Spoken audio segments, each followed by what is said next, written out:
Welcome to 10-Minute Magic, a bi-weekly format covering news in the world of Magic the Gathering in 10 minutes or less. I am Joseph Dunlap.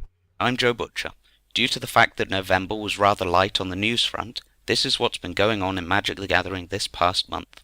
Wizards announced new streaming partnership.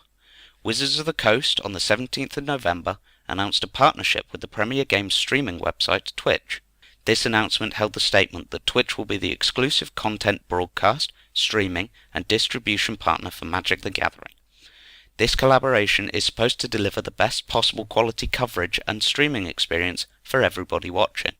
Helene Bourgeot commented that Wizards have had a strong relationship with Twitch for years, and that their agreement will make their partnership stronger and push the coverage of flagship Magic events to the next level. Twitch will become the exclusive streaming provider for all countries outside of Japan and China for Grand Prix, Pro Tours, World Championships, and the World Magic Cup.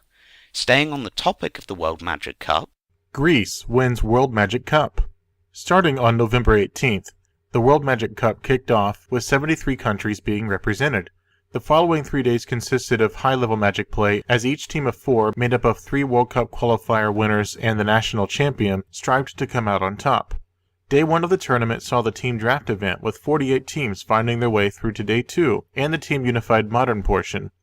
The second day saw 8 teams: Belgium, Finland, Greece, Australia, Italy, Ukraine, Belarus, and Panama went through to compete in Day 3. The final day saw a storm of matches played, with 13 different archetypes being represented across all remaining 32 players. Finals saw Greece, the 2014 runners-up, pitted against Belgium, the then first seed team. Greece proceeded to run rampant on Sunday, with Infect winning a 2-0 mirror match, and Dredge winning against Goryo's Vengeance. Greece left with each player earning 8 pro points, invitations, and airfare to Pro Tour Aether Revolt, and $12,000. Wizards of the Coast announced brand new competition. Each Saturday until the 17th of December, there will be a new tournament called the Standard Showdown. It is a competition held at local game stores, with the prizes of special 3-card booster packs.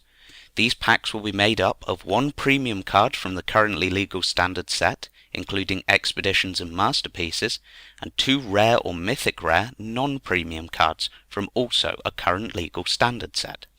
This competition will consist of 3 to 4 rounds of Magic, playing strictly standard format. This competition will seek to find the strongest decks in standard, potentially throwing the metagame into turmoil. Providing players with the chance to enter their brews in a more casual Wizard-sponsored tournament releases the pressure of playing the best deck, but instead promotes diversity and variety in cards and decks played, maybe even introducing a diamond-cutting terror unknown to the rest of the world.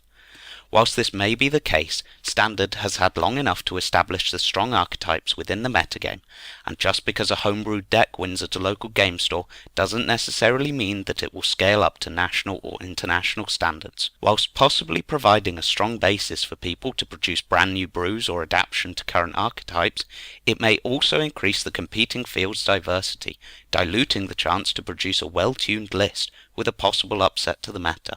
Now we move on to our Manaleak articles of the week.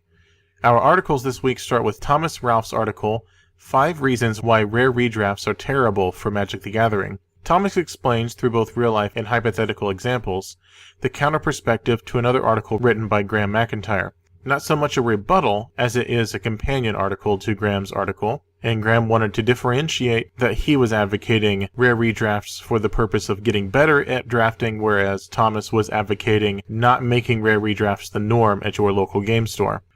This discussion proved to be a hugely controversial topic, with Roy Casasnova saying in the comments, "As a TO, I have to say never done one and never do. You opened it, it's yours." Another commenter, Fabian Milano, says, "I think if a group of friends wants to rare redraft with each other, that's on them and totally fine. I think having rare redraft as a store format is asking for trouble. If a store is going to go down that route, they had better make it extra clear what a rare redraft entails, especially to anyone at the store who you cannot guarantee is a regular." Kaladesh Standard Budget Magic Deck, Mono Red Madness Bugwhacker, by Joseph Dunlap. In a potentially new series, Joseph tries to build budget decks for the standard format in 5 Magic the Gathering online ticks or less. This week looks at a red deck that attempts to combine artifacts, the madness mechanic, and the direct damage of red.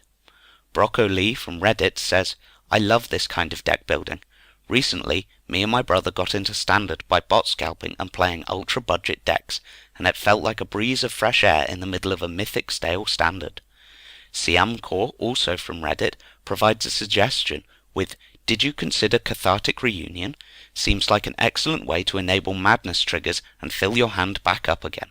Another commenter, Hi Cameron, says, this might be my Saturday deck, looks fun, I might swap in Smuggler's Copters. Further down the same conversation, Siamcore says, I'm going to do that as well. The deck list ended up so budget that adding the Copters and Handwear combo still only cost 33 ticks. Personally, as the author of this article, I found this to be a huge compliment.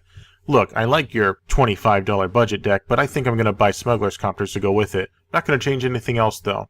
Our final article from this week is titled 10 Mistakes Every New Magic the Gathering Player Makes and How to Avoid Them by Christopher Sugden. Christopher provides an article explaining a few missteps that new players make and how to rectify them.